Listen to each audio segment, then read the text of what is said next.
Tunaendelea na tutorial namba 8.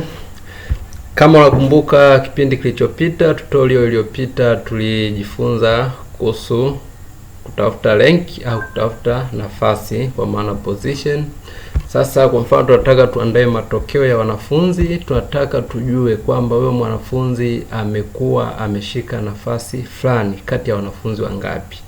Kwa hapo tunakuja kuongezea kitu kingine ambapo sasa tunakuja kuangalia kati ya wanafunzi wangapi waliofanya mtihani, kwamba mwanafunzi huyu hapa, mwanafunzi wa kwanza akapata huyu mwanafunzi wa kwenye hii seli yetu ya kwanza amekuwa namba 14, lakini kati ya wanafunzi wangapi?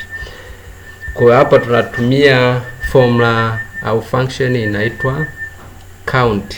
Kwa sasa utasema ni count. Count ni neno tu la kawaida kwamba tunahesabu, unataka ukaunt idadi ya wanafunzi waliofanya mtihani.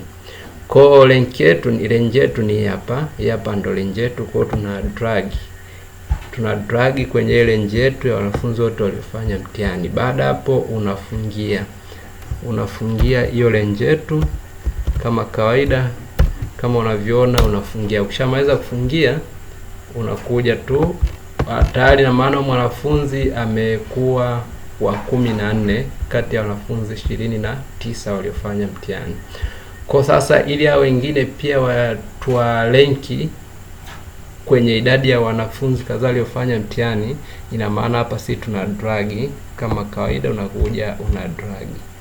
Ukisha drag hapo wote, na maana watakuwa ameshapata idadi kwamba kila mmoja kashika nafasi fulani kwenye idadi ya wanafunzi wangapi. Kwa mfano, kwa sababu wote wamefanya mtihani, kwa wote tunawalenki kwenye wanafunzi 29.